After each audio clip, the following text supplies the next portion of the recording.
Welcome back, all my fragrance fanatic friends and beauty besties. I hope that you guys are having a wonderful day today. If you're new here, hi, my name is Jamie and I love to talk about perfumes. And sometimes we even do deep dives. And that's what we will be doing today. A deep dive on Dolce & Gabbana. The scandals, the controversies, the office romance, the iconic fragrances. We're gonna be going into all of it. And I have a whole playlist of all of the other deep dives that I've done. I did one on Lalique, Coty, Elizabeth Arden. So I'll have them all linked down below. But before we get started, if you wouldn't mind clicking the like button, that really helps me out with the algorithm. And if you're not subscribed, I'd really appreciate it if you consider subscribing. You know, I mean, it's not like a requirement to be a friend of mine, but I mean, it would be nice. So. And last but not least, just remember that whenever I do these deep dives, I always like to use several different references, not just one particular website. I like to just, go over all different types of different material so that I can come back with the most accurate information that I possibly can for you guys. And just keep that in mind that I am only human. Don't think that you can't correct me in the comments. You know, if something here I'm saying is false or I got the information incorrect. But I did try to gather from lots of different sources to get the best information that I could. So with all that being said, let's get into this video.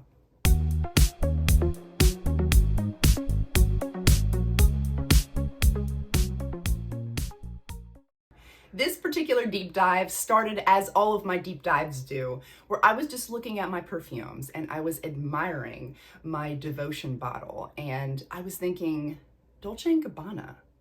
Like, I've seen their logo everywhere, but I never really knew anything about them. I didn't even know at the time, I didn't even put two and two together that they were two individual people. I mean, I know that sounds silly. I should have known they were, Dolce & Gabbana, but that they would be two different people. But I just, for whatever reason, I never associated it with actual individuals. That's why I like to do these deep dives, because I like to learn things, what is Dolce & Gabbana? Who is Dolce & Gabbana? So that's what I did. And so that's where it all kind of started. So since they are two individuals, we're going to break it up, and I'm going to talk about Dolce first and then Gabbana next, and then when they came together, and then we'll go through some of the history of it and then talk about some of the iconic fragrances. So let's start off with Dominico Dolce. He was born in Italy on August 13th, 1958. Dominico's father owned a tailor shop that eventually was converted into a furniture factory. But anyway, when he would go out looking for different fabrics, he would bring Dominico with him. And so he was seeing all these different fabrics, and he would pick up fashion magazines while he was there in town. And that's what kind of like started his passion for fashion. Passion for fashion. Dominico was making and designing his own clothes at 6 years old. So that is pretty impressive, I won't lie. And he eventually, when he got older, he went to a school for fashion and design, and one of his goals in life was to work with Armani one day. Now let's get into Stefano Gabbana. He was also born in Italy on November 14th, 1962. And I could not get a lot of information about his past, but it did say that his parents were very hard workers that usually had 2 to 3 jobs, juggling 2 to 3 jobs at a time. But that's about all I could get from like his, upbringing. And he also graduated from a fashion design school in Rome. So now that we have a little bit of backstory on their upbringings, now we will talk about how Dolce & Gabbana met. And I will be referring to them as Dolce & Gabbana for the remainder of this video, just to keep everything clear so we know who we're talking about here.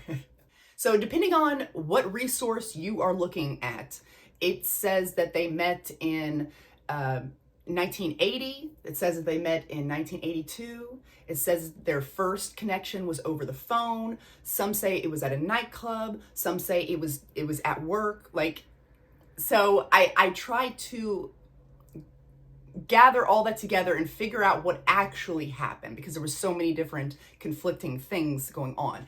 But apparently Dolce was looking for a job, and he called this fashion company that Gabbana was already working for, and Gabbana was the one that answered the phone. And that was apparently their first interaction together, was over the phone. So Dolce gets hired at this fashion company. Again, it was somewhere in between 1980 and 1982, somewhere in between that time. He gets hired in, and it says that they first met at a nightclub, but I don't know. So what came first? Did the nightclub come first, and then Dolce called about a job where Gabbana was working because he was, really into him? Was that the case?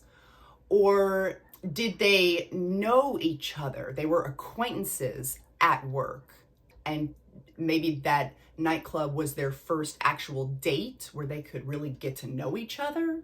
I'm not really sure the exact details, but there was a nightclub involved. I know that.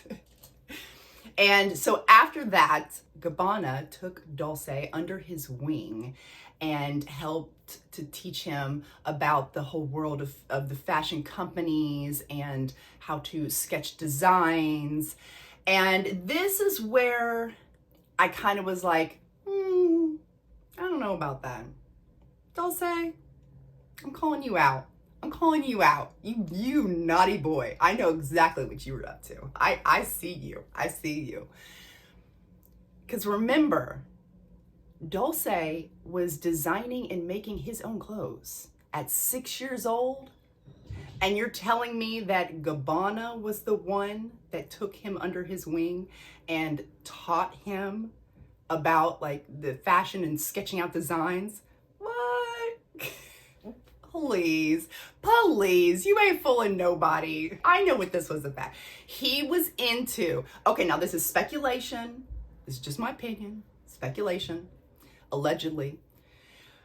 I think that Dolce was really into Gabbana, and, so what better way to, to really get to know somebody more and be able to spend more time with somebody than to have them like teach you something, But, I don't blame him at all, because I would have done the same thing if I was in his shoes. If I was, young and single, and I go work for this place and there's this cute person there that I want to get to know more, of course I'm gonna play, innocent, like I don't know. I don't know what this pen does. Can you please show me how to use this pen? Like, I would have done the same thing.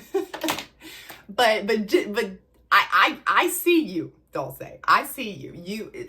You can't tell me that Gabbana was the one that taught you everything you know. But if that's the story you're sticking with, then okay. And they did eventually start dating. The exact date is unclear, somewhere in the early 1980s, 1980 to 1982-ish, in that time frame, they started to become a couple. However, they did not disclose their relationship publicly until 1999.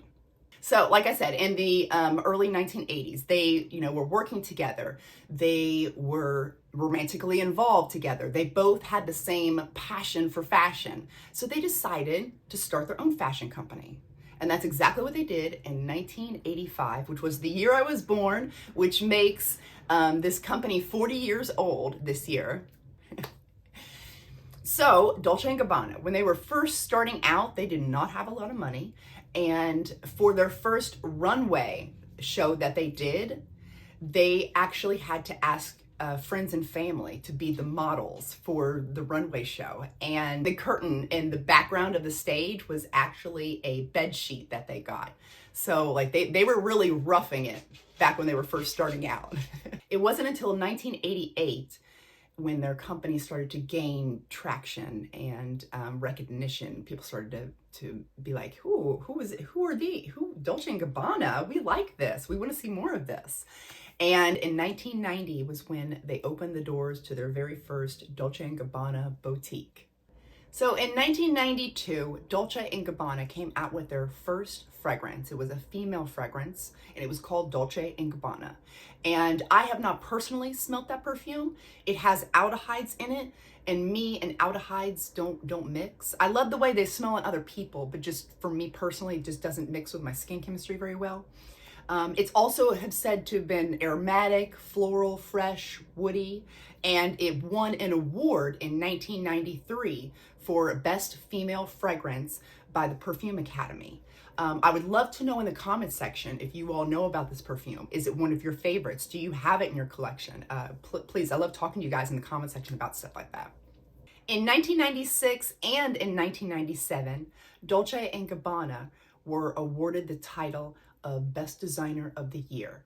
And by the year 2000, they were making it, they had made it to the big time.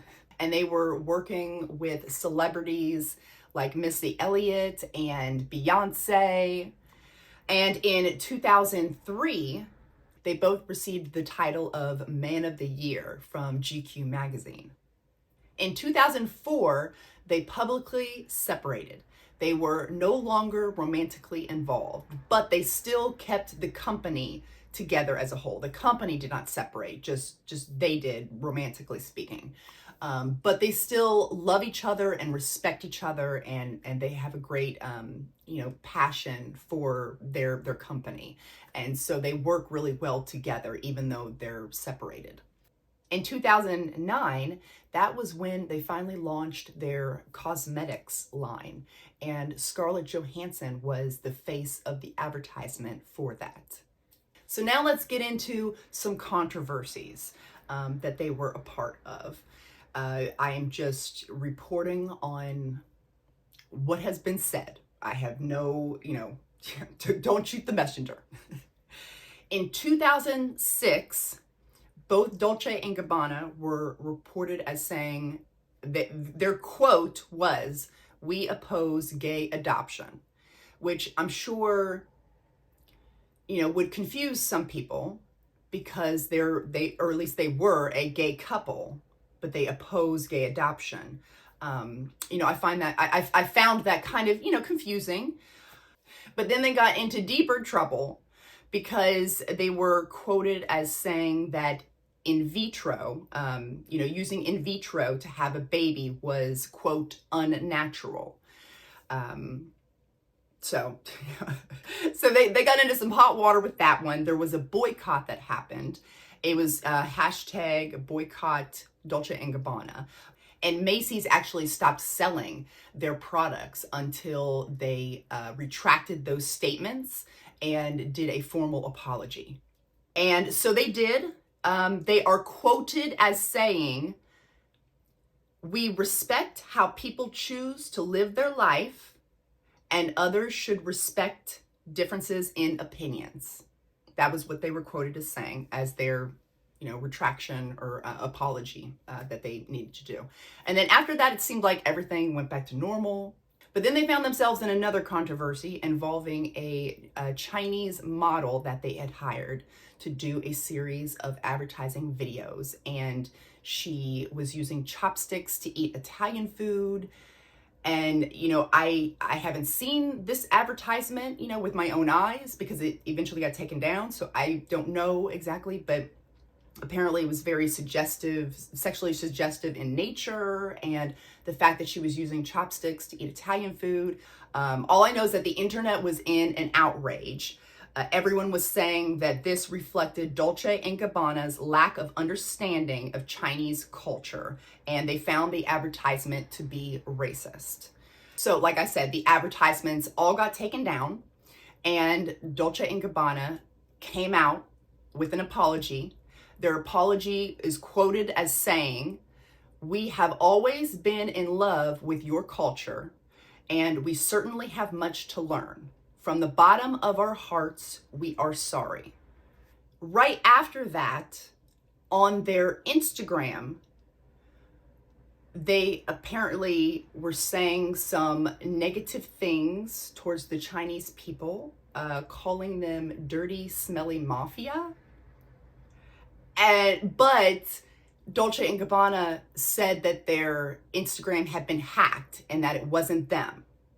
So who knows? Who knows if that's the truth or not? But that's what they're saying, is that their Instagram got hacked and somebody said those awful things.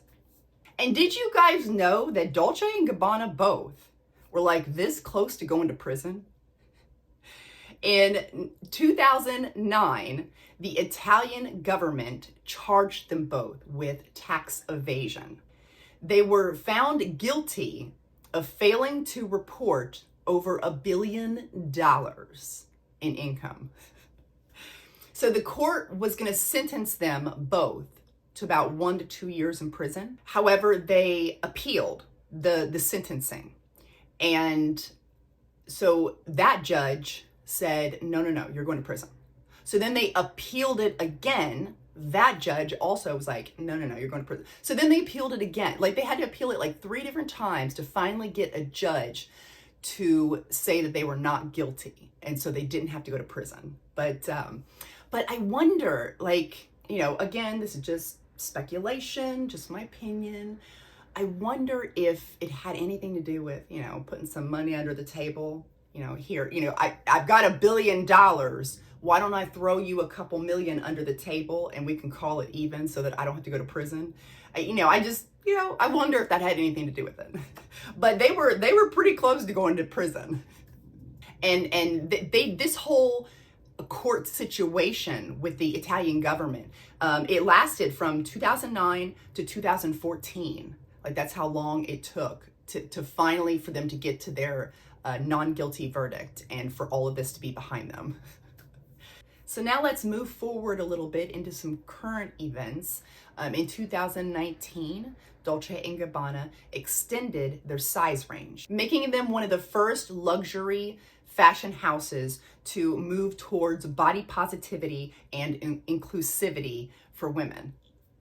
And then in 2023, Dolce & Gabbana won a Craft and Artisanship Award at the CNMI Stability Fashion Awards.